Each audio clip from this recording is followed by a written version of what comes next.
Okay, and we are live from WebQuarters TV. Darren Roos, great to see you. Thank you, very Alan. much for coming to the podcast. Thanks for having me. Oh, it's our pleasure. Ladies and gentlemen, we are delighted to have on WebQuarters TV Mr. Darren Roos, the CEO of IFS. Darren, thanks very much for joining us today. Can I first start off by saying congratulations. Thank you. On what is a tremendous World Conference. This is day one, but how do you think it's going? Yeah, so far so good. I think great turnout this morning. We were standing room only in the hall, which is the way I like it. And I think people seem to enjoy the sessions. The challenge is always that you've got this really diverse audience where you've got obviously the majority customers, but you've got partners, you've got analysts, you've got press, and you're trying to find the right level of content for everyone. And, you know, it's difficult to make everybody happy. But I think, you know, what we try to do is find the right tone on getting the high level strategy out this morning and then filter it down into levels of detail. So hopefully we get that blend right. Very good. Very good. Well, I watched Linda's session, and I didn't realize the whole panel were all going to be on with Linda. That worked really well, didn't it? I think so, yeah. I mean, what we want to try and do is getting the theoretical element from Linda is great, and, you know, she's such a great speaker, and she makes the content very real. But I think being able to bring the CEOs and Craig, former CEO, and Craig sits on the board of Salesforce.com and sits on the board of Nutanix, and he sits on our board, being able to bring, you know, that depth of experience in to talk about kind of real life experience on the challenges that they've seen and the boards that they sit on and the companies that they run, I think is invaluable. So it helps kind of bring the whole messaging together. Yeah, very much.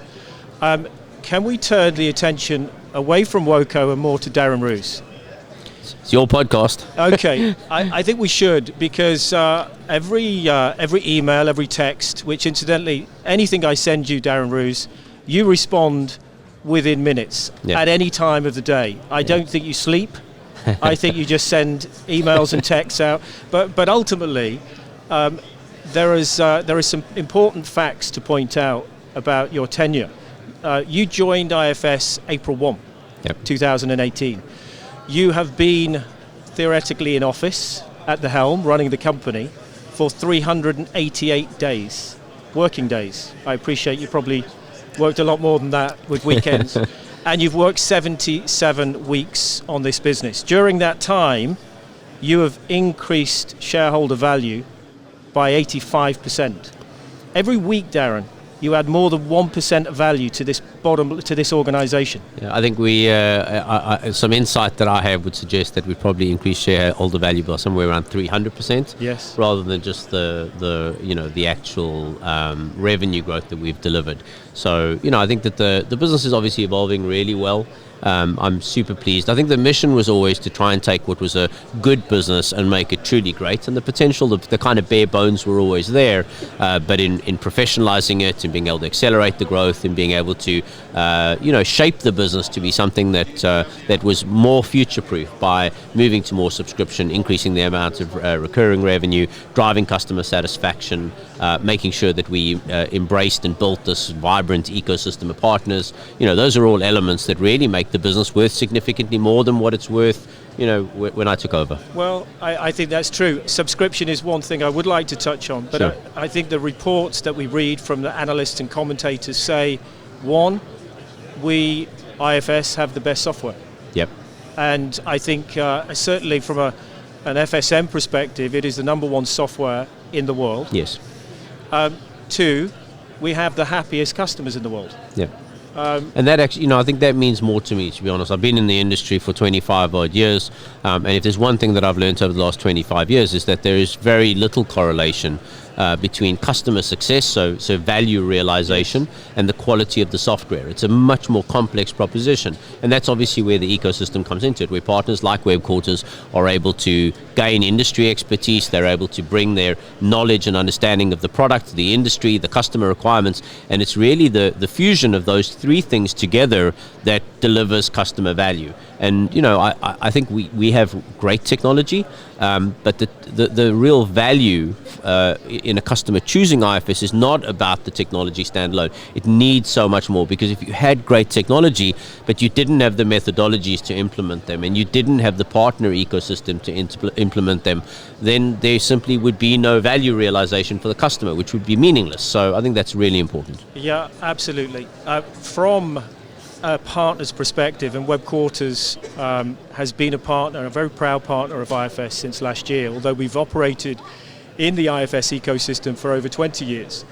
I understand that partner growth is triple digits. We didn't get the numbers yesterday, but partners are queuing up to join IFS today. Yeah, look, I think that the partners are queuing up to join, but I think I spoke in the partner session yesterday, and I said that while we embrace partners into the ecosystem, it's also equally important to me that we build a functional ecosystem. Yes. And I think that we look at some of our vendors, competitors, they have dysfunctional ecosystems. Functional ecosystems are where everybody's winning, where the customer's winning because they have choice, yes, where the partners are winning because they have vibrant, successful businesses, and where the vendor is winning because obviously we benefit from more software being sold and customers realizing value. Where it becomes problematic is that when you have significant channel conflict because there are too many partners with too little work, then the issue is that partners start to cut corners. They start to cost projects incorrectly. They won't go do the extra bits and bobs that are required in order to get that project to be successful. And when that starts to happen, then customers don't realize value, projects fail, and unfortunately it looks bad on everybody. People get fired at the customer, yes, vendors get beaten up, and the partners suffer because ultimately that's a really dysfunctional ecosystem. And so as we build this partner ecosystem, it is super important to me that we're focusing on a functional ecosystem where everybody wins. Okay, and I've got to echo that from an organization. WebQuarters today is Asia, Europe, and North America. We just announced our Hoist acquisition yesterday. We're 180. Congratulations. Thank you very much, Derek. We're 180 employees worldwide, and we feel very much that we are part of a global organization. I've got to say, if there were any criticisms before your appointment, IFS is a global business operating regionally and autonomously. Yeah.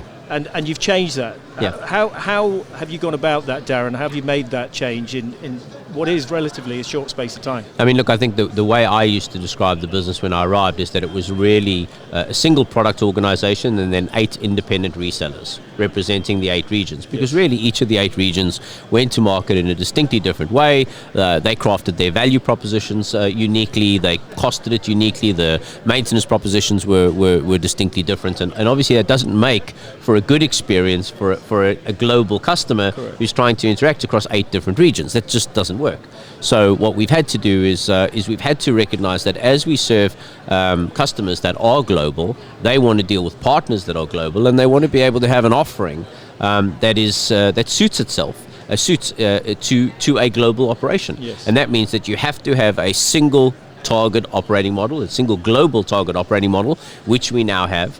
And that means that whether a customer contracts with us in Australia or whether they contract with us in the US, they will get exactly the same customer contract. The maintenance offering will be the same. The partner offerings that they are given will be the same. Our implementation methodologies will be the same, etc., etc., etc. So I think that's such an important part of the change that we've effected in the last 18 months and a significant contributor to the results that we've got today. Yes, and I also think that IFS today has been considered for many years in that tier 2 space.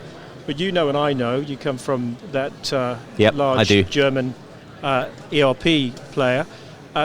There is a very disgruntled lower quartile who've implemented such a software, who are now looking at the tier 2. I could be biased, but it seems to me that there is only really one player that fits that gap for the SAP market. I think when you look at the complex use cases that we service, in my experience, there really are only 4 vendors that can address those requirements. Yes. Typically, that's SAP, Oracle, IFS, and Infor. Yes. And I think the others are all challenged. If you look at Oracle, Infor, and SAP, and you look at their top line, none of them are growing. Yes. They're all flat. And they're flat despite significant acquisitions that they've been making. And I think that just talks to the exhaustion that customer base have got with them. They're being forced to do things that they don't want to do, whether that's a move to a new database, whether that's a move to the cloud in a flavor of cloud that they don't want.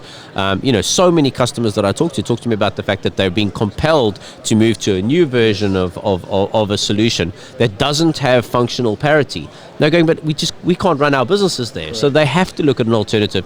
And when there are only 4 people that can do it and 3 of them are choking you to death, then, we are the obvious answer. And we're explicitly taking a different perspective. Yeah. Hence the great campaign, Don't Let Your Software Bully You. Absolutely. Yeah. 100%. And we're nearly finished in a few of these questions, but we thank you for your time. It's fair to say that in such a short space of time, you have grown a very experienced team. A lot of whom you've drafted in. Yes.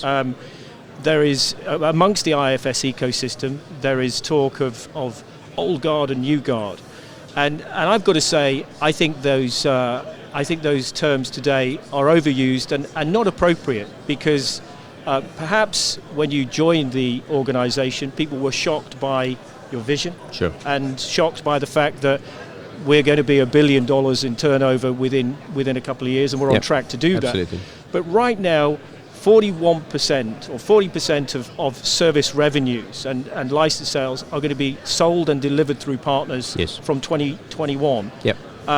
How have you changed that culture and the overall, I'm sorry for using the term, but the old guard mentality? How have you got them on side with you, Darren? Look, it wasn't difficult, Alan. At the end of the day, I painted a vision for the future of IFS, which for me was the obvious way forward.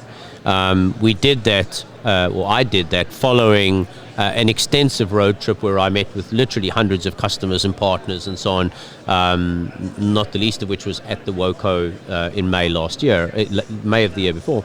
I think that was, for me, it was an obvious way forward. We laid out that vision for the company. And it was a very simple choice as far as I was concerned. I as the CEO, is ultimately accountable for delivering on the expectation of our shareholder. And it was a simple choice for people who were there, whether they were new or old, which is that did they want to help us to be successful in achieving that goal? And if they wanted to be successful, then I embraced them and I would help people to be successful, and we took them on that journey with us. And there were a group of people who didn't believe it, and they're no longer here. Yes. I think that that's obviously unfortunate, because I recognize that it would have been better to take them on the journey with me. But what I didn't have the time to do was to spend 6 months or a year convincing them that I was right. Yes. Time has proven I was right. And there will be many people who listen to this podcast or will watch our results and see that I was right and they were wrong. And I take no pleasure in that. I really wish that they'd have stayed with IFS. I really wish that they'd come on the journey with us. And I do lament the fact that so many of the old guard, as you put it, didn't stay on this journey with us, because I would love them to have seen the success. Yes. But you know what? This is the way it is. I think they're seeing it now. No surprise. Yeah. They're seeing it. I mean, what are we? License sales up by 119%. On FSM, yes. Yeah, on FSM. Yeah. We've had single-digit growth for the last 6 or 7 years before you joined. Yes. We're now double-digit. Yeah, I mean, our net total revenue will grow over 20%. It did last year. It will again this year. It's been a rip-roaring success, and really is attributable. Obviously, I played a role in building the team, but that success is a function of the team that's there, and it is equally populated by the old guard, as you put it, with people like Cindy and Glenn, yes, who've played a significant role, Dan, a significant role in helping to deliver this, Frederick in corporate development, Oliver, our CMO, who have all been with IFS for a long time, and without them we would never have gotten here. So, yes, the new people have made a contribution, but it was absolutely a team effort, and that team which have delivered us the success that we've had. Perfect. Your people are suggesting we need to wrap this up. I've got 2 small questions for you, so the first one is, would you come up to Manchester to our new offices at Eden Point and complete another podcast for us when you're in the Northwest? Absolutely. You will. Happy do that. That's fantastic. And finally, you've only made one real blunder at this WOCO. Yes. WebQuarters didn't win Pioneering Partner Yes, of I the saw Year. that last night, and I had a feeling that was going to come back to haunt me. But in my defence, I had nothing to do with the judging. I know, it's an independent panelist. Darren Roos, we thank you very much Alan. for joining us at WebQuarters TV. Thanks very much, my Thank friend. you. And it's a pleasure to have you guys as part of the ecosystem, and it's a pleasure to be here with you. Great. Cheers, Alan. Thanks, Darren. Thank you. Thank you.